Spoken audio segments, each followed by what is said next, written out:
Hi കൂട്ടുകാരെ, മലയാറ്റൂർ രാമകൃഷ്ണൻ്റെ യക്ഷി എന്ന നോവലിനെ പല ഭാഗങ്ങളായി തിരിച്ച് തുടർച്ചയായി വായിച്ചു പോകുന്നതിലെ 9ാമത്തെ ഭാഗമാണ് ഞാനിന്ന് വായിക്കാൻ പോകുന്നത്.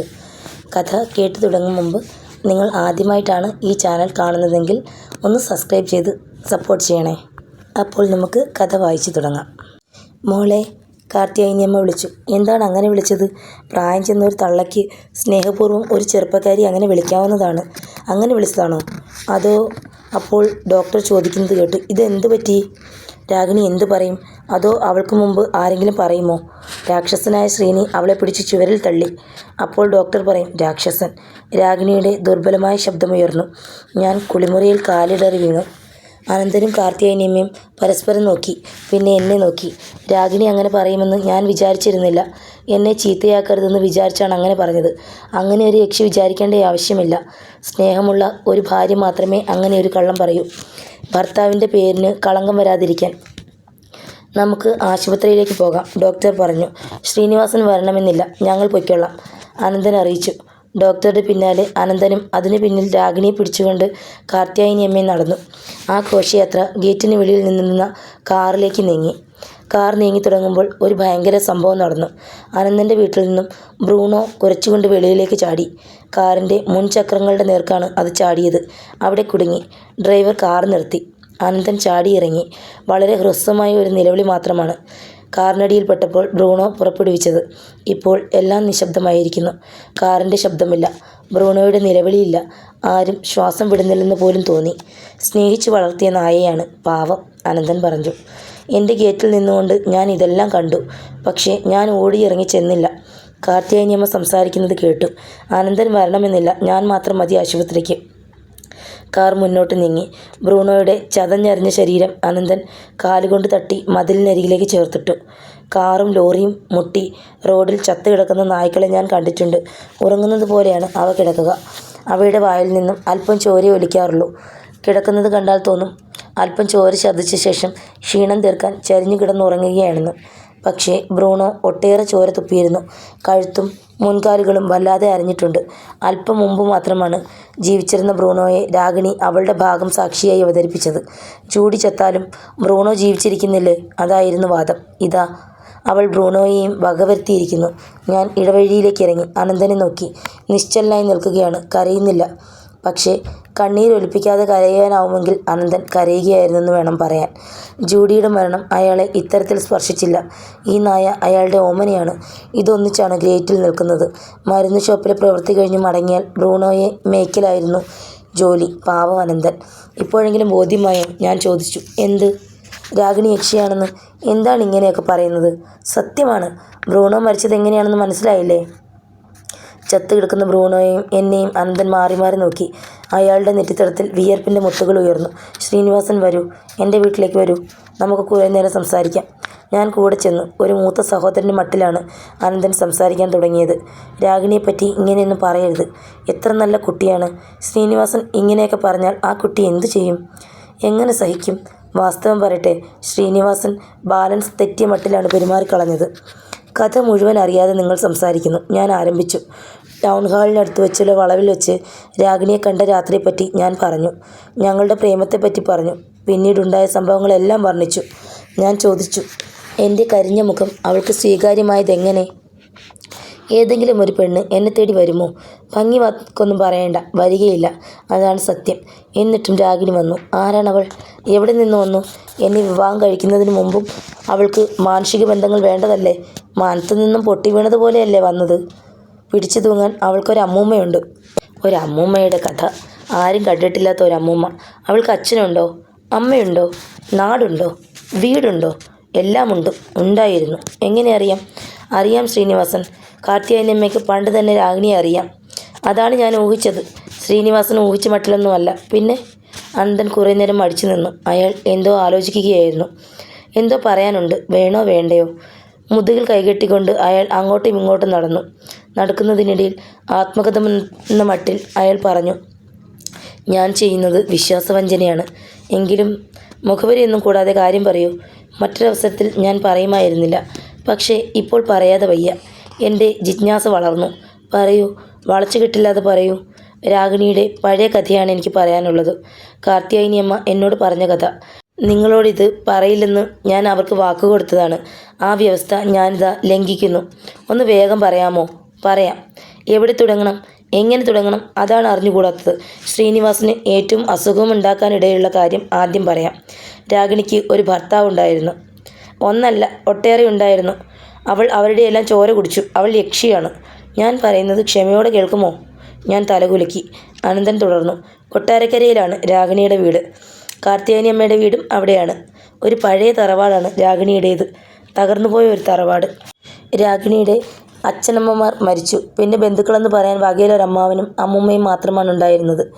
വിശ്വസിക്കാത്ത മട്ടിൽ ഞാൻ പുഞ്ചിരിച്ചു. അതുകൊണ്ടാവാം അനന്തൻ ഒന്ന് നിർത്തിയത്. പറയൂ, ഞാൻ കേൾക്കുന്നുണ്ട്. ഞാൻ അറിയിച്ചു. അമ്മുമ്മ, രാഗിണിയുടെ അമ്മയുടെ അമ്മ, അവളെ വളർത്തി. പണത്തിന് വലിയ ഞെരുക്കമായിരുന്നു. എങ്കിലും അല്പകാലം രാഗിണിയെ അവർ കോളേജിൽ പഠിപ്പിച്ചു. ഞാൻ വിചാരിച്ചു അങ്ങനെ ഒരു കണ്ടുപിടുത്തം കുറേ ദിവസങ്ങൾക്ക് മുമ്പുണ്ടായി. എൻ്റെ ഒരു വിദ്യാർത്ഥിനിയോട് രാഗിണി പറയുന്നത് കേട്ടു. ഞാൻ ഇടയ്ക്ക് കയറി സംസാരിച്ചത് അനന്തന് ഇഷ്ടമായില്ല. നെറ്റി ചിളിച്ചുകൊണ്ട് അയാൾ പറഞ്ഞു. അങ്ങനെ കോളേജിൽ പഠിക്കുമ്പോൾ ഒരു വിവാഹാലോചന വന്നു. അമ്മുമ്മയ്ക്ക് വലിയ സന്തോഷമായി. കല്യാണം നടന്നു. ആരായിരുന്നു നിർഭാഗ്യവാനായ വരൻ? അയാൾ എങ്ങനെ മരിച്ചു? മരിച്ചിട്ടില്ല, ഇന്നുമുണ്ട്. പട്ടാളത്തിലാണ്. അത് ശരി. വേഗം മരിച്ചുകൊള്ളും. ഒരു ഫലിതം പറഞ്ഞ മട്ടിൽ ഞാൻ കുലുങ്ങി ചിരിച്ചു. ചിരിച്ചു തള്ളാനുള്ള കഥയല്ല ഞാൻ പറയുന്നത്. എന്നെ കുറ്റപ്പെടുത്തിയ ശേഷം അനന്തൻ തുടർന്നു. വളരെ കുറച്ചു ദിവസങ്ങൾ മാത്രമേ ആ ഭർത്താവ് രാഗിണി ഒന്നിച്ച് താമസിച്ചുള്ളൂ. എന്താണങ്ങനെ? കല്യാണം കഴിക്കാൻ വേണ്ടി അയാൾ ലീവ് എടുത്ത് വന്നതാണ്. ലീവ് തീർന്നയുടൻ മടങ്ങി. 6 മാസം കഴിഞ്ഞ് അയാൾ വീണ്ടും ലീവിൽ വന്നപ്പോൾ അനന്തൻ അവിടെ വെച്ച് നിർത്തി. കുറേ നേരത്തേക്ക് ഒന്നും പറഞ്ഞില്ല. തറയിൽ നോക്കിക്കൊണ്ട് അയാൾ അങ്ങോട്ടും ഇങ്ങോട്ടും നടന്നു. എന്താ നിർത്തിയത്? ലീവിൽ വന്നപ്പോൾ എന്തു സംഭവിച്ചു? അയാൾ ഒരു കഥ കേട്ടു. യക്ഷിയാണെന്നോ? അല്ല, പരിശുദ്ധയല്ലെന്ന്. തറയിൽ നോക്കിക്കൊണ്ടാണ് അനന്തൻ സംസാരിച്ചത്. കയ്പ് നിറഞ്ഞ എന്തോ തുപ്പിക്കളയുന്നത് പോലെ. ഞാൻ മന്ദഹസിച്ചു. ഇത്രയുള്ളോ എന്ന മട്ടിൽ. അയാൾ പട്ടാളത്തിലായിരുന്നപ്പോൾ രാഗിണി വഴിതെറ്റി നടന്നുവെന്ന് ഏതോ കുബുദ്ധികൾ കാരണം കൂടാതെ അപവാദം പറഞ്ഞതാണ്. നമ്മുടെ ആളുകളെ അറിഞ്ഞുകൂടെ? എന്തും പറഞ്ഞു പരത്തും. എന്നെ സമാധാനിപ്പിക്കാൻ അനന്തൻ ശ്രമിക്കുകയായിരുന്നു. അപവാദമല്ല, കറതീർന്ന സത്യമാണെങ്കിലും എനിക്കൊന്നുമില്ല. യക്ഷിയുടെ സന്മാർഗത്തിന് നമ്മുടെ അളവുകൾ ഉപയോഗിക്കരുത്. ഞാൻ ചിരിച്ചു. ചിരിക്കാതിരിക്കൂ ശ്രീനിവാസൻ. ഞാൻ ഗൗരവമുള്ള കാര്യങ്ങളാണ് പറയുന്നത്. നിങ്ങളുടെ തിമിരം മാറ്റാൻ പറയുകയാണ്. എന്നോട് പിണങ്ങുന്ന മട്ടിൽ അനന്തൻ സംസാരിച്ചു തുടങ്ങി. ചുരുക്കം ഇതാണ്. നാട്ടുകാർ ഇങ്ങനെ അപവാദം പറഞ്ഞപ്പോൾ പട്ടാളക്കാരൻ രാഗിണിയെ ഉപേക്ഷിച്ചു പോയി. അപ്പോൾ അപവാദം കാട്ടുതീ പോലെ പടർന്നു പിടിച്ചു. നാട്ടിൽ താമസിക്കുന്നത് നന്നല്ലെന്ന് അമ്മൂമ്മയ്ക്കും തോന്നി. അവിടെ മറ്റൊരു വിവാഹം നടത്താനാവില്ല. തിരുവനന്തപുരത്തേക്ക് വരുന്നതാണ് നല്ലത്. അമ്മൂമ്മയ്ക്ക് അവിടെ ഒരു വീടുണ്ട്. വാടകയ്ക്ക് കൊടുത്തിരുന്നു. അത് ഒഴിപ്പിച്ചെടുക്കാൻ ശ്രമം തുടങ്ങി. ഒന്നുകിൽ രാഗിണി തുടർന്ന് പഠിക്കട്ടെ, അല്ലെങ്കിൽ പുതിയ സ്ഥലത്ത് ഒരു വിവാഹം നടത്താനാവുമോ എന്ന് നോക്കാം. ഇതായിരുന്നു അമ്മൂമ്മയുടെ പ്ലാൻ. വീട് ഒഴിഞ്ഞു കിട്ടിയപ്പോൾ അമ്മൂമ്മയും രാഗിണിയും തിരുവനന്തപുരത്തെത്തി. അപ്പോഴാണ് ഞാൻ അവളെ കണ്ടത്. അല്ലേ? അല്ല. അല്ലേ? അതിനു മുമ്പ് കൊട്ടാരക്കരയിൽ വച്ച് നിങ്ങൾ രാഗിണിയെ കണ്ടു എന്ന് ആര് പറഞ്ഞു? രാഗിണി കാർത്യായനിയമ്മയോട് പറഞ്ഞു. നിങ്ങൾ ഏതോ ഇല്ലത്തേക്കുള്ള വഴി ചോദിച്ചത്രേ. പച്ചക്കള്ളം. ഞാൻ കൊട്ടാരക്കരയ്ക്ക് അടുത്ത കാലത്തൊന്നും പോയിട്ടില്ല. അങ്ങനെ പറയരുത്. എൻ്റെ കൂടെയാണ് ശ്രീനിവാസൻ വന്നത്. ഞാനാണ് കൊട്ടാരക്കരയിൽ ഇറക്കി വിട്ടത്. മടങ്ങുമ്പോൾ ഇങ്ങോട്ട് ലിഫ്റ്റ് തന്നത് ഞാനാണ്. ഓർത്തു നോക്കൂ. ഏതോ താളിയോല ഗ്രന്ഥം തേടിയാണ് നിങ്ങൾ പുറപ്പെട്ടത്. എനിക്ക് ഓർമ്മയില്ല. ഒരു ടാക്സിയിലാണ് നാം പോയത്. എൻ്റെ കൂടെ ഒരു മെഡിക്കൽ റെപ്രസെൻറ്റേറ്റീവും ഉണ്ടായിരുന്നു. അങ്ങനെ ഒരു സംഭവം ഉണ്ടായിട്ടില്ല. എന്നിട്ടും അനന്തൻ ഇങ്ങനെ പറയുന്നു. തർക്കിച്ചിട്ട് എന്താണ് കാര്യം? അയാൾ ഇനിയും എന്തൊക്കെ പറയുമെന്നറിയാൻ ഞാൻ കാത്തിരുന്നു. ശ്രീനിവാസൻ സുന്ദരനായിരുന്ന കാലത്തും അവൾ കണ്ടിട്ടുണ്ട്. എന്നെയും? അതെങ്ങനെ? നിങ്ങളുടെ കോളേജിലാണ് അവൾ പഠിച്ചത്. നിങ്ങൾ ശ്രദ്ധിച്ചു കാണുകയില്ല. അവൾ ചരിത്രമാണ് പഠിച്ചത്. എനിക്ക് ചിരി വന്നു. അതുകൊണ്ടാണോ എൻ്റെ കരിഞ്ഞ മുഖം അവളെ നടുക്കാത്തത്? ആയിരിക്കാം. രാഗിണി ഒന്നു മാത്രമേ നിങ്ങളോട് മറച്ചു വെച്ചുള്ളൂ. അവളുടെ പൂർവ്വകഥ. അതിൽ കുറ്റപ്പെടുത്താനും ഒന്നുമില്ല. അവൾ ഒരു പുതിയ ജീവിതത്തിന് വേണ്ടി ദാഹിക്കുകയായിരുന്നു. പഴയ കഥകൾ പറഞ്ഞാൽ നിങ്ങളെ കിട്ടുകയില്ലെന്ന് വിചാരിച്ചായിരിക്കാം. അല്ലെങ്കിൽ അങ്ങനെയൊരു പഴയ കഥയുള്ളതുകൊണ്ട് തന്നെയാവാം മുഖം പൊള്ളി നിങ്ങളെ അവൾ സ്വീകരിക്കാൻ തോന്നിയത്. അത് കൊള്ളാം. രണ്ടാമതൊരു ഭർത്താവിനെ തേടുകയായിരുന്നു രാഗിണി. അവൾ സുരക്ഷിതത്വം തേടുകയായിരുന്നു. കരിഞ്ഞ മുഖമുള്ള ഭർത്താക്കന്മാർക്കും സുരക്ഷിതത്വം നൽകാനാവും. 1-ാം തീയതി തോറും ശമ്പളം കിട്ടുന്ന ഒരു ജോലി ഉണ്ടാവണമെന്ന് മാത്രം. എത്ര സൗകര്യപ്രദമായ ഒരു വിശദീകരണം. രാഗിണി യക്ഷിയാണെന്ന് കരുതാത്തവർക്കെല്ലാം ഇതിൽ പിടിച്ചു തൂങ്ങാം. അവളുടെ അമ്മൂമ്മയോടെ മരിച്ചു. ശവദാഹം നാട്ടിലാണ് നടത്തിയത്. കാർത്യായനിയമ്മയ്ക്കറിയാം. ഞാൻ എഴുന്നേറ്റു. രാഗിണി ഞാൻ വിചാരിച്ചതിലേറെ സമർത്ഥയാണ്. യുക്തിവാദികൾക്കും മടി കൂടാതെ സ്വീകരിക്കാവുന്ന ഒരു കഥ അവൾ നെയ്തെടുത്തിരിക്കുന്നു. ചിരിക്കാതെ എന്തു ചെയ്യും? ഞാൻ പൊട്ടിച്ചിരിക്കാൻ തുടങ്ങി. ഉറക്കെ ചിരിച്ചു, വയറ് വേദനിക്കുന്നത് വരെ. നിവർന്നു നിൽക്കാൻ വയ്യെന്ന് തോന്നി. അതുകൊണ്ട് ഭിത്തിയിൽ ചാരി നിന്നുകൊണ്ട് ചിരിച്ചു. പിന്നെ തറയിൽ വീണ് കിടന്ന് ചിരിച്ചു. ഉരുണ്ടുരുണ്ടു ചിരിച്ചു. Sreenivasan, you are mad? അതാ വിധി പ്രസ്താവിക്കുന്നു. ഞാൻ ഭ്രാന്തനാണ്. എല്ലാവരെയും രാഗിണി വശീകരിച്ചിരിക്കുന്നു. എന്നെയാണ് എല്ലാവരും അവിശ്വസിക്കുന്നത്. പാവങ്ങൾ. ഞാൻ കണ്ടതൊന്നും അവർ കണ്ടിട്ടില്ല. എനിക്കറിയാവുന്നതും ഒന്നും അറിഞ്ഞുകൂടാ. കല്യാണിയമ്മയുടെ ഭ്രൂണം തിന്ന രാഗിണിക്ക് വക്കീലാണ് അനന്തൻ. സ്വന്തം സഹോദരൻ്റെ രക്തം കുടിച്ച യക്ഷിക്ക് സ്വീകാര്യമായ ഒരു പൂർവ്വചരിത്രം എഴുതി കൊടുത്തിരിക്കുന്നു ആ തള്ള. ഭ്രാന്ത്. ആർക്കാണ് ഭ്രാന്ത്? അനന്തൻ എന്നെ പിടിച്ചെഴുന്നേൽപ്പിച്ചു. എൻ്റെ പെരുമാറ്റം അയാൾക്ക് തീരെ ഇഷ്ടമായില്ല. എന്നെ എങ്ങനെയെങ്കിലും പുറത്ത് കടത്തിവിടാൻ അയാൾ തിടുക്കം കൂട്ടി. ബുദ്ധിമുട്ടണമെന്നല്ല, ഞാൻ പോകുന്നു. കരുതിയിരിക്കൂ. രാഗിണി യക്ഷിയാണ്. ഞാൻ പാലമരത്തിനടുത്തെത്തി. ഈ മരം നശിപ്പിക്കണം. രഹസ്യങ്ങളും അപകടങ്ങളും ഇതിൽ പതിയിരിക്കുന്നു. ഒരു ഗന്ധർവൻ ഇവിടെ കുടികൊള്ളുന്നു. അവൻ രാഗിണിയുടെ കാമുകനാണ്. അവൻ്റെ കൈക്കുള്ളിലാണ് അവൾ ഒതുങ്ങി നിന്നത്. ചുവര് തുളച്ചാണ് അവൾ പുറത്തു വന്നത്. എനിക്ക് തോന്നി ഈ മരം വെട്ടിയാൽ രാഗിണി മരിക്കുമെന്ന്. ഞാൻ വീടിനുള്ളിൽ കടന്നു. ഒരു വെട്ടുകത്തി എടുത്തുകൊണ്ട് വന്നു. എൻ്റെ കയ്യിൽ കോടാലിയില്ല. മൂർച്ച കുറഞ്ഞ ഈ വെട്ടുകത്തി മാത്രമുണ്ട്. ഞാൻ പാലമരത്തിൻ്റെ ചില്ലകൾ വെട്ടാൻ തുടങ്ങി. അപ്പോൾ എൻ്റെ കാലിൽ എന്തോ അരിച്ചു കയറി ഓടി നടന്നു. ഉറുമ്പുകൾ. ഇതൊരു സൂചനയാണ്, നിമിത്തമാണ്. ഉറുമ്പുകളെ ഹോമം ചെയ്യണം. എനിക്ക് ഹോമം ചെയ്യാൻ അറിഞ്ഞുകൂടാ, മന്ത്രങ്ങൾ അറിഞ്ഞുകൂടാ. എങ്കിലും ശ്രമിക്കാം. ഹോമത്തിന് തീ വേണം. ഹോമിക്കപ്പെടാൻ ഇവിടെ ഇഷ്ടംപോലെ ഉറുമ്പുകളുണ്ട്. മന്ത്രത്തിന് പകരം ഏകാഗ്രമായി ചിന്തിച്ചാൽ പോരെ? രാഗിണി മരിക്കണം. യക്ഷി മരിക്കണം. അങ്ങനെ ആവർത്തിച്ചു പറയണം, ജപിക്കണം. എൻ്റെ മനസ്സിൻ്റെ ചൂട് മുഴുവൻ ആ വാക്കുകൾ പകർത്തണം. പാലമരം ഒടുവിൽ വെട്ടിയിടാം. ഞാൻ വീണ്ടും അകത്തു ചെന്നു. ഒരു പരന്ന പാത്രത്തിൽ ഞാൻ വെള്ളമെടുത്തു. അതിൽ പഞ്ചസാര കലക്കി. രക്തധാര നിർത്താൻ മാത്രമല്ല, ഉറുമ്പുകളെ വകവരുത്താനും പഞ്ചസാര ഉത്തമമാണ്. പഞ്ചസാര വെള്ളം നിറച്ച പാത്രം ഞാൻ പാലച്ചുവട്ടിൽ കൊണ്ടുവന്നു വെച്ചു. കുറേ നേരം കഴിഞ്ഞപ്പോൾ ഉറുമ്പുകൾ അരിച്ചു കയറാൻ തുടങ്ങി. ഒറ്റ തിരിഞ്ഞാണ് അവ വന്നത്. പിന്നെ വരിയായി വന്നു. ക്ഷണത്തിൽ കോളങ്ങളായി മാർച്ച് ചെയ്തു വന്നു. ഒടുവിൽ നിരതെറ്റി ഓടുന്ന ഒരു പട്ടാളത്തെപ്പോലെ വന്നു. പാത്രത്തിൻ്റെ വക്ക് കാണാതായി. നിറയെ ഉറുമ്പുകളാണ്. 1 ഇഞ്ച് കനത്തിൽ ഉറുമ്പുകൾ. പാത്രത്തിൻ്റെ വക്ക് ചലിക്കുന്നു, ജീവൻ വച്ച പോലെ. ഉറുമ്പുകൾ ഇളകി മറിയുന്നു. ഇനി തീ വേണം. ഞാൻ വീണ്ടും അകത്ത് കയറി ചെന്നു. 3-4 വിറക് കഷ്ണങ്ങളും കുറേ മരപ്പൊടിയും കരിയും ഞാൻ സംഭരിച്ചു. അടുക്കളയിൽ നിന്നും നെയ്യ് കൊണ്ടുവന്നു. പാലച്ചുവട്ടിൽ മരപ്പൊടി നിരത്തി. അതിന്മേൽ വിറക് അടുക്കി വെച്ചു. നടുവിൽ കരി കോരിയിട്ടു. തീ കൊടുത്തു. പെട്ടെന്ന് കത്തിയില്ല. ഊതി നോക്കി. പിന്നെ കുറേ നെയ്യ് ഒഴിച്ചു. വീണ്ടും ഊതി. അപ്പോൾ ജ്വാലകൾ ഉയർന്നു. കരിക്കട്ടകൾ ചുവന്നു. ആരോ ചുമക്കുന്ന ശബ്ദം കേട്ട് തിരിഞ്ഞു നോക്കി. മതിലിന് പിന്നിൽ നിന്നും കല്യാണിയമ്മ എത്തി നോക്കുകയായിരുന്നു. ഞാൻ അവരെ നോക്കി ചിരിച്ചു. ഞാൻ ഉറുമ്പുകളെ ഹോമിക്കാൻ പോകുന്നു. കല്യാണിയമ്മയുടെ തല പെട്ടെന്ന് അപ്രത്യക്ഷമായി. പിന്നെ 2 തലകൾ ഉയർന്നു. അനന്തനും കല്യാണിയമ്മയും. ശ്രീനിവാസൻ എന്താണ് കാണിക്കുന്നത്? അനന്തൻ ചോദിച്ചു. ഉറുമ്പ് ഹോമം. എന്ത്? ഉറുമ്പുകളെ ഹോമിക്കുന്നു. അറിഞ്ഞുകൂടെ? ഉറുമ്പുകളെ ഹോമിച്ചാൽ യക്ഷി ചാകും. അവരുടെ മുഖങ്ങൾ വിവർണങ്ങളായി. മതിലിൻ്റെ മുകളിൽ അവരുടെ തലകൾ കാണാതായി. ഒരു കാറ്റടിച്ചു. എൻ്റെ ഹോമകുണ്ടത്തിൽ നീണ്ട ജ്വാലകൾ ഉയർന്നു. അഗ്നിഭഗവാൻ പ്രസാദിക്കുന്നു. ഹോമം വിജയകരമായിരിക്കും. തറയിൽ നിന്നും ഞാൻ ഒരു ഇല പെറുക്കിയെടുത്തു. ഒരു കുഴൽ പോലെ അത് ചുരുട്ടി. അത് നെയ്യിൽ മുക്കി. പിന്നെ പാത്രത്തിൻ്റെ വക്കിൽ ഇലക്കുഴൽ ചേർത്ത് പിടിച്ചു. ഉറുമ്പുകൾ ഇലക്കുഴിയിൽ കയറി തുടങ്ങി. ഞാൻ മന്ത്രിച്ചു, രാഗിണി മരിക്കണം, യക്ഷി മരിക്കണം. ഓരോ തവണയും ഞാൻ ഇലക്കുഴൽ തീയിലേക്ക് കുടഞ്ഞു. ഉറുമ്പുകൾ തീയിൽ ഉതിർന്നു വീണു, കരിഞ്ഞു ചാമ്പലായി. 1-2 തവണ കടുക് പൊട്ടുന്നത് പോലെ ശബ്ദമുണ്ടായി. ഒറ്റ ഉറുമ്പിനെ പോലും ഞാൻ ബാക്കി വെച്ചില്ല. ഹോമം തീർത്ത് ഞാൻ എഴുന്നേറ്റതും ഒരു കാറിൻ്റെ ശബ്ദം കേട്ടതും ഒപ്പമായിരുന്നു. ഞാൻ എത്തി നോക്കി. കാർത്യായനിയമ്മയും രാഗിണിയും കാറിൽ നിന്നും ഇറങ്ങുന്നു. രാഗിണിയുടെ തലയിൽ ഒരു ബാൻഡേജ് ഉണ്ട്. അവർ അനന്തൻ്റെ വീട്ടിലേക്കാണ് പോയത്. യക്ഷി അവിടെ വിരിച്ചു കിടക്കട്ടെ. അനന്തൻ്റെ തല വീണ്ടും മതിലിന് മുകളിൽ കാണാറായി. ഒരു വിശദീകരണം നൽകുന്ന മട്ടിൽ അയാൾ പറഞ്ഞു, രാഗിണി ഇന്നെൻ്റെ വീട്ടിൽ താമസിക്കട്ടെ. കല്യാണിയും കാർത്യായനിയമ്മയും നോക്കിക്കൊള്ളും. ഞാൻ മറുപടിയൊന്നും പറഞ്ഞില്ല. ഹോമകുണ്ടത്തിലേക്ക് ഞാൻ മടങ്ങി.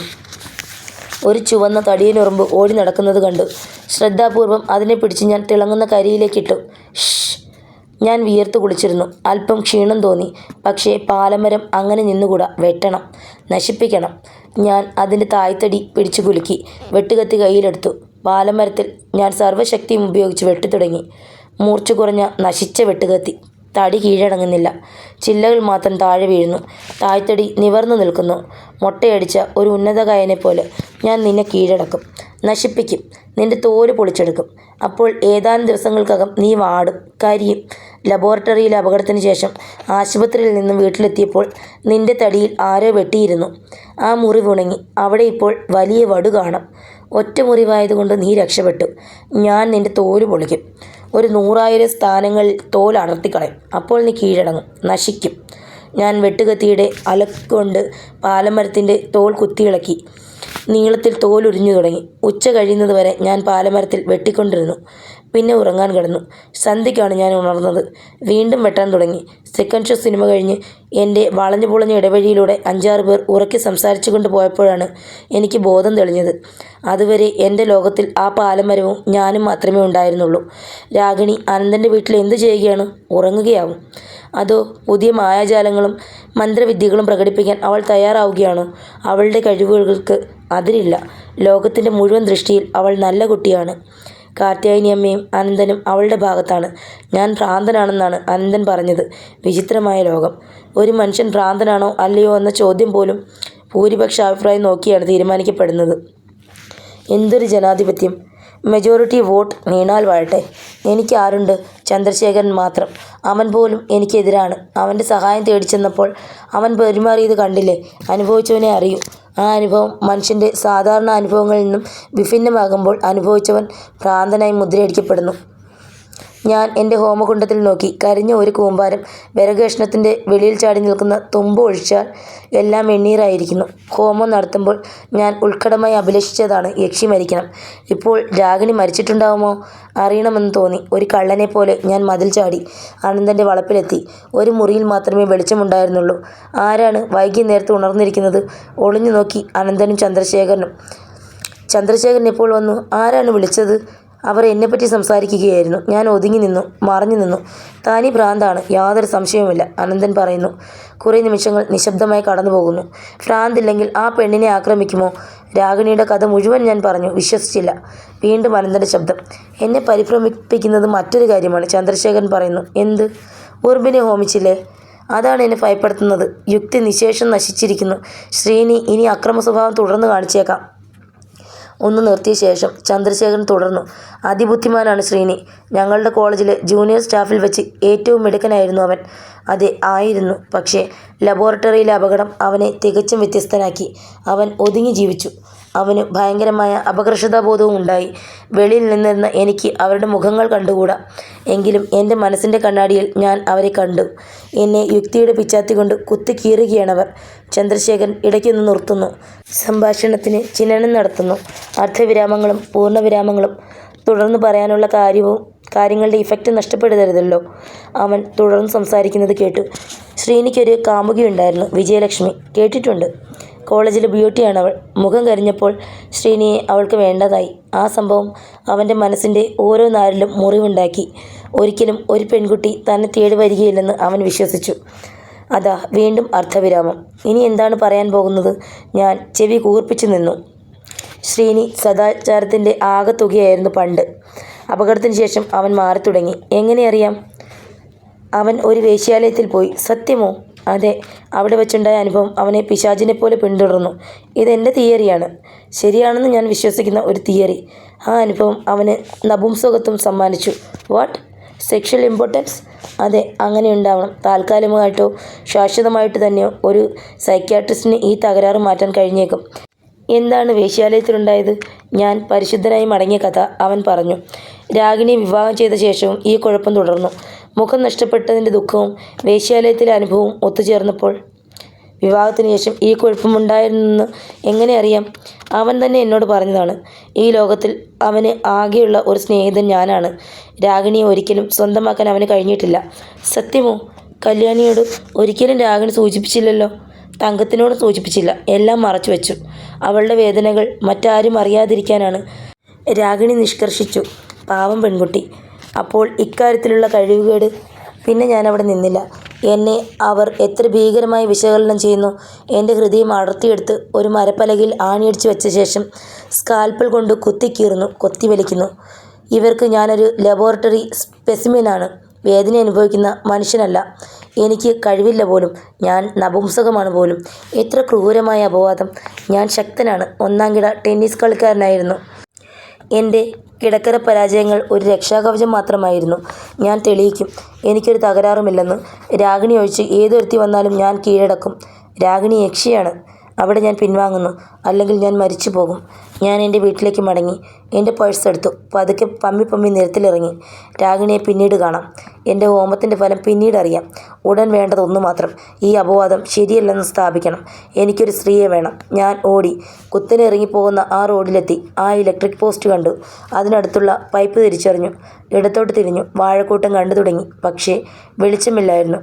രാമായണ വായന ഇല്ലായിരുന്നു. വളരെ നേരമായി കാണും. വാച്ച് എടുത്തിരുന്നില്ല. സമയം എന്തായിരിക്കും? 2 മണിയെങ്കിലും ആയിട്ടുണ്ടാവുമെന്ന് ഞാൻ ഊഹിച്ചു. അനക്കമില്ല. വെളിച്ചമില്ല. കിഴവനും കിഴവിയും ഉറങ്ങിക്കിടക്കുകയാണ്. വിളിച്ചുണർത്തണം. കിഴവൻ കയർക്കുമോ? ഹേയ്, ഒരിക്കലുമില്ല. അയാൾ ഒരു തൊഴിൽ നടത്തുകയാണ്. ഷോപ്സ് ആൻഡ് എസ്റ്റാബ്ലിഷ്മെൻറ്റ് നിയമനം അതിന് ബാധകമല്ല. മുട്ടുവിൻ, തുറക്കപ്പെടും. ഞാൻ വാഴക്കൂട്ടത്തിനിടയിൽ കടന്നു. അയാൾ നാലുപാട് നിന്നു. നല്ല സാധനങ്ങളെ വരുത്തി വെക്കുന്നവനാണ്. നെയ്യാറ്റിൻകരയിൽ നിന്നും വർക്കലയിൽ നിന്നും കിളിമാനൂരിൽ നിന്നുമൊക്കെ. സുന്ദരിമാർ വന്നിട്ടുണ്ടാവുമോ? അതോ ആ തടിച്ച നെടുമങ്ങാട്ടുകാരി മാത്രമോ? ആരായാലും മതി. സുന്ദരിയാവണമെന്നില്ല. സുന്ദരിയല്ലെങ്കിൽ അത്രയും നന്ന്. ഒരു സ്ത്രീയുടെ ശരീരമാണ് കീഴടങ്ങേണ്ടത്. വെളുത്ത തൊലിയും വളഞ്ഞ പുരികവും ഉയർന്ന മൂക്കും നിരപ്പുള്ള കൊച്ചു പല്ലുകളൊന്നും എനിക്ക് വേണ്ട. എൻ്റെ മാംസമുണരണം. അതിന് എനിക്ക് ഏതെങ്കിലും സ്ത്രീയുടെ ശരീരം മതി. ഞാൻ മരയഴിയുടെ അരികിലെത്തി. ഉറക്കെ ചോദിച്ചു, എല്ലാവരും ഉറങ്ങിയോ? അനക്കമില്ല. ഞാൻ വീണ്ടും വിളിച്ചു ചോദിച്ചു, 8 ദിക്കും പൊട്ടത്തക്ക വിധം. ആരുമില്ലേ ഇവിടെ? അനക്കമില്ല. ഞാൻ മരയഴിയിൽ പിടിച്ചു കുലുക്കി. അനക്കമില്ല. ഞാൻ മുറ്റത്തു നിന്നും ചെറിയ കല്ലുകൾ പെറുക്കി അകത്തേക്ക് എറിഞ്ഞു തുടങ്ങി. അകത്ത് ആരോ അനങ്ങി. ഉറക്കം നഷ്ടപ്പെട്ടതിലുള്ള ഈർഷ്യ മറച്ചു പിടിക്കാതെ ഒരു ചോദ്യം ഉയർന്നു, ഏത് നായിൻ്റെ മോനാ അത് അസമയത്ത്? കിഴവനാണ്. കല്ലെറിഞ്ഞതിൽ അയാൾ പ്രതിഷേധിക്കാത്തത് രസകരമായി തോന്നി. അസമയത്ത് വരുന്നവർ മുമ്പും കല്ലെറിഞ്ഞ് അയാളെ ഉണർത്തിക്കാണും. അയാളുടെ ഡോർബെല്ലാണ് കല്ല്. ആരാണെന്നാ ചോദിച്ചത്? ഞാൻ തന്നെ. തുറക്കൂ. നാളെ വരണം. എനിക്കിന്ന് വേണം, ഇപ്പോൾ തന്നെ. പോകൂവേ, നാളെ വാ. ഞാൻ പോവുകയില്ല. തുറക്കൂ, തുറക്കൂ. ഞാൻ മരയഴിയിൽ ശക്തിയായി പിടിച്ചു കുലുക്കി. മരയഴി അടർന്നു വരുമെന്ന് തോന്നി. കിഴവൻ എഴുന്നേറ്റു. ഒരു വലിയ തെറി ഉച്ചരിച്ചുകൊണ്ട് അയാൾ റാന്തൽ കത്തിച്ചു. എന്നിട്ടേ കതക് തുറന്നുള്ളൂ. വെളിച്ചം എൻ്റെ മുഖത്ത് പരന്നപ്പോൾ അയാൾ നടുങ്ങി. നിങ്ങളോ? അയാൾ സംസാരിച്ചപ്പോൾ ചാരായം നാറി. ഞാൻ തന്നെ. നാളെ വരണം. എത്ര പണം വേണമെങ്കിലും തരാം. ഇന്ന്, ഇപ്പോൾ വേണം. അയാൾ റാന്തൽ എൻ്റെ മുഖത്തിന് നേരെ ഉയർത്തിപ്പിടിച്ചു. എന്തൊരു മുഖം! തുടങ്ങിയോ എൻ്റെ മുഖത്തെപ്പറ്റി? വരൂ, അകത്തേക്ക് പോകാം. ഞാൻ മുന്നോട്ടാഞ്ഞു. ഇന്ന് നടപ്പില്ല. കാരണം ഇന്നാരുമില്ല. കള്ളം. സത്യം, ഇന്നാരുമില്ല. ഉണ്ടെങ്കിൽ ഞാൻ പറയുമല്ലോ. എനിക്ക് കാശ് കിട്ടുന്ന കാര്യമല്ലേ. ഞാൻ നിന്ന് പരിങ്ങി. എനിക്കിങ്ങനെ മടങ്ങിപ്പോകാനൊക്കുകയില്ല. എനിക്ക് തെളിയിക്കണം. സ്വയം ബോധ്യപ്പെടണം. ഞാൻ ശക്തനാണ്. ഞാൻ അടവ് മാറ്റി. 5 രൂപയെടുത്ത് നീട്ടിക്കൊണ്ട് ഞാൻ ചോദിച്ചു, കുടിക്കാൻ വല്ലതുമുണ്ടോ? മുമ്പൊരിക്കലും കുടിച്ചിട്ടില്ല. എങ്കിലും ചോദിച്ചു. കിഴവൻ്റെ മുഖം പ്രസന്നമായി. അല്പം വല്ലതും കാണും. വളരെ കുറച്ച്, അയാൾ പറഞ്ഞു. തട്ടിപ്പറിക്കുന്നത് പോലെയാണ് ഞാൻ നീട്ടിയ 5 രൂപ അയാൾ വാങ്ങിയത്. ഞാൻ 5 രൂപ കൂടി കൊടുത്തു. നോക്കൂ, എനിക്ക് വേണ്ടത് കാണും. അകത്തു പോകാം. കിഴവൻ എൻ്റെ തോളിൽ കൈയിട്ടു. ഒരിക്കലും വെട്ടിയിട്ടില്ലാത്ത അയാളുടെ നഖങ്ങൾ എൻ്റെ കഴുത്തിലുരഞ്ഞു. ഞങ്ങൾ അകത്ത് കടന്നു. മരയഴിയിട്ട മുറിയിലേക്കാണ്. ഒരു പൊളിഞ്ഞ തഴപ്പായിൽ ഞാനിരുന്നു. തറയിലെങ്ങും അടക്കി ചിത്തിയിട്ടതിൻ്റെ ചവറ് കണ്ടു. ഇരുട്ടടഞ്ഞ അകത്ത മുറിയിൽ കിഴവൻ കടന്നു. ഒരു വൃത്തികെട്ട ഗ്ലാസ്സിൽ അയാൾ എന്തോ ഒഴിച്ചുകൊണ്ട് വന്നു. കഴിക്കണം. ഞാൻ മൂക്ക് പൊത്തിക്കൊണ്ട് കുടിച്ചു. ഒറ്റയിറക്കിന്. ആസനം വരെ പൊള്ളി. തളിച്ചോറിനകത്ത് പല വർണ്ണങ്ങളിലുള്ള തേനീച്ചകൾ പറന്നു. ഞാൻ ഭയങ്കരമായ ഒരു ഇക്കൽ പുറപ്പെടുവിച്ചപ്പോൾ അയാൾ എൻ്റെ മുതുക് തിരുമ്മിത്തന്നു. എനിക്ക് അല്പം സുഖം തോന്നി. ഞാൻ പറഞ്ഞു, സത്യം പറയണം. എൻ്റെ കയ്യിൽ ഇന്ന് ധാരാളം പണമുണ്ട്. എനിക്ക് ഇന്ന് കൂടാതെ വയ്യ. മുരുകൻ, സത്യമായി ഇന്ന് ആരുമില്ല. എൻ്റെ ശരീരം മുഴുവൻ ചൂട് പിടിച്ചു കഴിഞ്ഞിരുന്നു. എൻ്റെ ശരീരത്തിൻ്റെ കനം കുറഞ്ഞെന്ന് തോന്നി. കിഴവനോട് എന്തൊരു സ്നേഹം തോന്നിയെന്നോ. ഞാൻ അയാളുടെ തോളിൽ ചാരിയിരുന്നു. കിഴവൻ പറഞ്ഞു, ഇതിൻ്റെ വാട്ടം തീർത്തു തരാം. സത്യമായും തീർത്തു തരാം. പക്ഷേ ഇന്ന് വേണം. ഇനി എവിടെ പോകാൻ? വെളുപ്പാങ്കാലമായി, അറിയുമോ? എനിക്ക് ലേശം ദേഷ്യം വന്നു. എന്താണിങ്ങനെ കടയും തുറന്നു വെച്ചിരിക്കുന്നത്? ഞാൻ പറഞ്ഞില്ല, ഇന്നില്ല. പക്ഷേ ഇതിൻ്റെ വാട്ടം ഞാൻ തീർക്കും. ആറ്റിങ്ങലുള്ള ഒരെണ്ണത്തിനെ കണ്ടു വെച്ചിട്ടുണ്ട്. നല്ല ടെമ്പറുള്ള പെണ്ണ്. ടെമ്പറോ? അയാൾ ചിരിച്ചു. ടെമ്പർ എന്ന് വെച്ചാൽ? അയാൾ 2 കൈയും കൊണ്ട് അന്തരീക്ഷത്തെ അള്ളിപ്പിടിച്ചു. എനിക്ക് കാത്തിരിക്കാൻ വയ്യ, ഞാൻ ആവർത്തിച്ചു. അയാൾ അല്പം മാറിയിരുന്നു. ഇത് വലിയ ശല്യമായല്ലോ. അയാൾ പിറുപിറുത്തു. അപ്പോഴാണ് എനിക്ക് ആ കിഴവിയെ വിളിക്കണമെന്ന് തോന്നിയത്. അത്ര കിഴവിയാണോ? കിഴവിയാണെങ്കിൽ എന്ത്, സ്ത്രീയാണ്. എൻ്റെ കയ്യിൽ ഇനിയും പണമുണ്ട് കേട്ടോ. ഞാൻ പഴ്സ് നീട്ടിക്കൊണ്ട് വെറുതെ ചിരിച്ചുകൊണ്ട് പറഞ്ഞു. എനിക്കിത് വാങ്ങാൻ യോഗമില്ലാതെ പോയി മുരുകാ. യോഗമുണ്ടാക്കാം, ഞാൻ പറഞ്ഞു. കിഴവി ഇവിടെ ഇല്ലേ? ഓ, എനിക്ക് അവരെ മതി. ആരോ ചാട്ട കൊണ്ടടിച്ചതുപോലെ കിഴവനൊന്ന് പുളഞ്ഞു. കുറേ നേരത്തേക്ക് അയാൾക്ക് സംസാരിക്കാൻ കഴിഞ്ഞില്ല. എൻ്റെ മനസ്സ് മന്ത്രിച്ചു. കിഴവി മതി. ഞാൻ നടത്തുന്നതൊരു പരീക്ഷണമാണ്. ഈ കിഴവിയോട് പോലും എനിക്ക് ശക്തി ആർജിക്കാൻ കഴിഞ്ഞാൽ പിന്നെ ഭയപ്പെടാനൊന്നുമില്ല. യുവതികളെ മുഴുവനും എനിക്ക് കീഴടക്കാൻ കഴിയും, രാഗിണി ഒഴിച്ച്. അവൾ യക്ഷിയാണ്. കിഴവൻ്റെ നാവ് എവിടെയോ നിന്ന് തിരിച്ചെത്തി. അയ്യോ, കിഴവിയോ? പ്രായം കുറച്ചായി, അറിയാമോ? അതൊന്നും നിങ്ങൾ അറിയണ്ട. പക്ഷേ എനിക്ക് സമ്മതമാണെങ്കിൽ. കിഴവൻ കുറേ നേരം നഖം കടിച്ചുകൊണ്ടിരുന്നു. പിന്നെ ഒരു കള്ളച്ചിരിയോടെ ചോദിച്ചു, ആട്ടെ, എന്തുണ്ട് കയ്യിൽ? ഞാൻ പഴ്സ് തുറന്നു.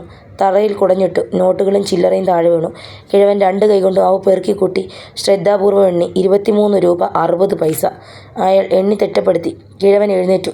ഞാനൊന്ന് നോക്കട്ടെ. അയാൾ അകത്തേക്ക് പോയി. കുറേ കൂടി കുടിക്കണമെന്ന് തോന്നി. കിഴവിക്ക് എത്ര വയസ്സ് കാണും? ഇയാളുടെ ഭാര്യയല്ലേ ആ സ്ത്രീ? പെട്ടെന്ന് കിഴവൻ വെളിയിൽ ചാടി വന്നു. പിന്നിൽ കിഴവിയുണ്ട്.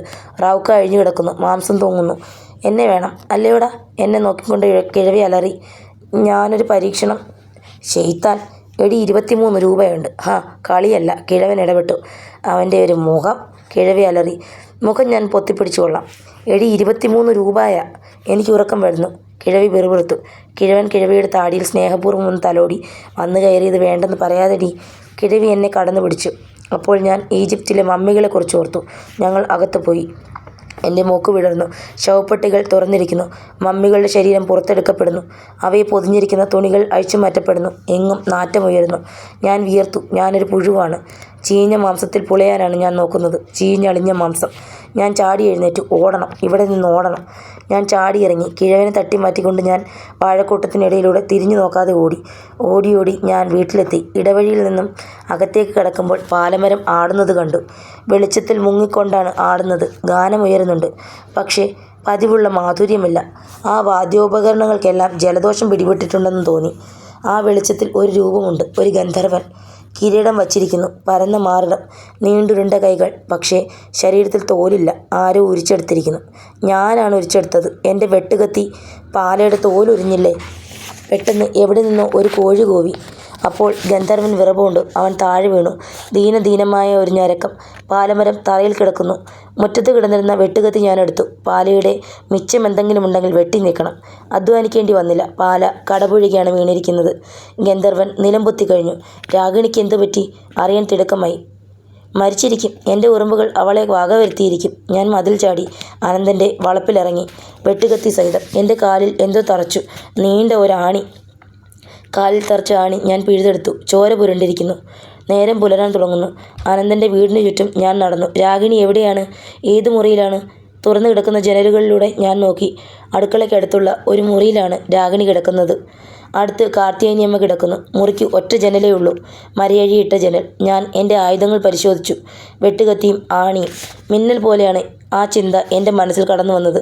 രാഗിണി മരിച്ചിട്ടില്ലെങ്കിൽ തലയിൽ ആണി അടിച്ചു കയറ്റണം. യക്ഷികളെ ആണിയടിച്ച് നശിപ്പിക്കാൻ സാധിക്കും. രാഗിണി മരിച്ചോ എന്നറിയണം. ഞാൻ നോക്കി നിന്നു. അതാ അവളുടെ മാറിടം ഉയരുന്നു. ഉരുണ്ട് വെളുത്ത കൈത്തണ്ട ചലിക്കുന്നു. ഉറുമ്പുകൾ എന്നെ നിരാശപ്പെടുത്തിയിരിക്കുന്നു. ഉറുമ്പുകൾ തോറ്റു. ആണി തോൽക്കുകയില്ല. എൻ്റെ പാദത്തിലെ രക്തം പുരണ്ട ഈ ആണി വെട്ടുകത്തിയുടെ അലക്കുക ഉപയോഗിച്ച് അവളുടെ തലയിൽ ആഞ്ഞടിച്ചു കയറ്റണം. അവളുടെ ബാൻഡേജിൽ തന്നെ ആവട്ടെ. അങ്ങനെ എൻ്റെ ഒരു തുള്ളി ചോരെങ്കിലും അവളുടെ ശിരാചക്രത്തിൽ കലരട്ടെ. ആണിയിൽ പുരണ്ട എൻ്റെ ചോര ഉണങ്ങിക്കഴിഞ്ഞു. സാരമില്ല. എൻ്റെ ഉണങ്ങിയ ചോര അവളുടെ സിരകൾ കലർന്നാലും മതി. ജനലിൻ്റെ മരയഴികളിൽ ഞാൻ പിടിച്ചു വലിച്ചു. ഇളകുന്നില്ല. 2 അഴികളെങ്കിലും ഇളക്കി മാറ്റാൻ കഴിഞ്ഞാൽ ആ വിടവിലൂടെ അകത്ത് ചാടാം. ഞാൻ വെട്ടാൻ തുടങ്ങി. മൂർച്ചയില്ലാത്ത വെട്ടുകത്തി. നാശം.